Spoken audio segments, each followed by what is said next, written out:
just a quick safety note. This is my Wildfire lift. I love this lift. You've heard me I did a video on this. I love this lift. It's 9,000 pounds. It's not that cheesy plate hanging down with a welded nut. These are real beams with real holes and cables. I mean, it's sturdy. So I'm just plugging Wildfire here for a little bit. They gave me a roller tray, some drip pans. It's a really nice wide track so that you can, my Camaro fit on here real nicely. They come with the wheel stops, and just a safety note today, those wheel stops, yeah, I usually leave them at the front, but it comes with these wheel stops at the back that, these are the ones you remove, and the ramps are removable also. Wheel stops come right out. You pull them right out of the way, and then you just take your vehicle off. But when I'm on the lift, big safety, parking brake on, make sure it's in park, and even with that, make sure you put your wheel locks, wheel stops back in. Look, easier with two hands, trust me. There we go. All right, so that's our safety note. So we're gonna get up underneath the murder truck here. I don't know why I keep calling it that, because it's like murder working on it.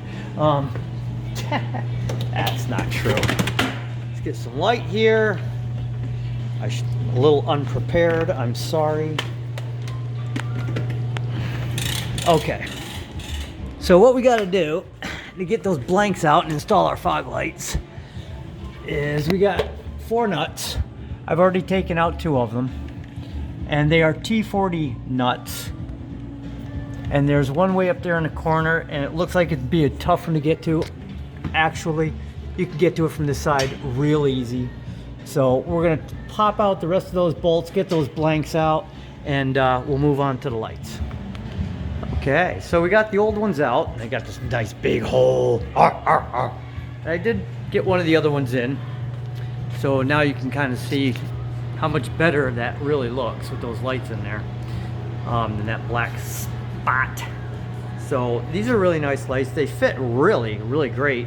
There is, unlike the old plastic tabby, well, actually there was, I'm surprised, there's a locating tab.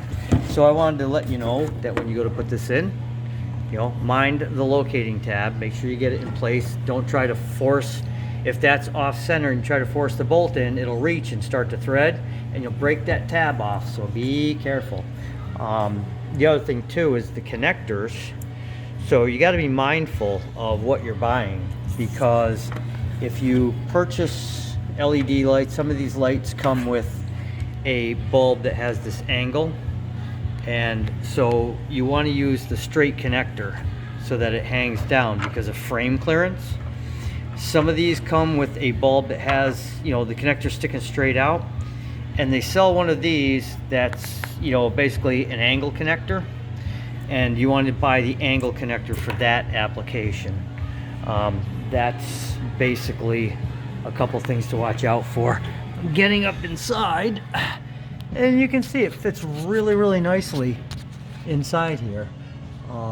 Everything went real well, went in about 2 minutes, and I've got the connector installed just to keep the crud and everything out. You can see how much crud builds up. We're gonna put some dielectric grease inside these connectors before we do anything. Actually, I'm gonna pull that one right out and grease that one up.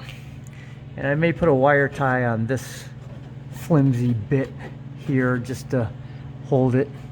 I don't know, I'm not really sure how I want to do that. It's got a nut. Now a little plastic piece holds it. Okay, well, I guess we'll just leave it. So much for that. It's a truck, it's a daily driver. Well, it's a little more than a daily driver, but we're gonna have fun with it anyway.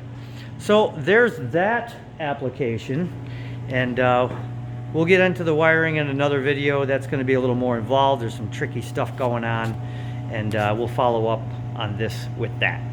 Ciao.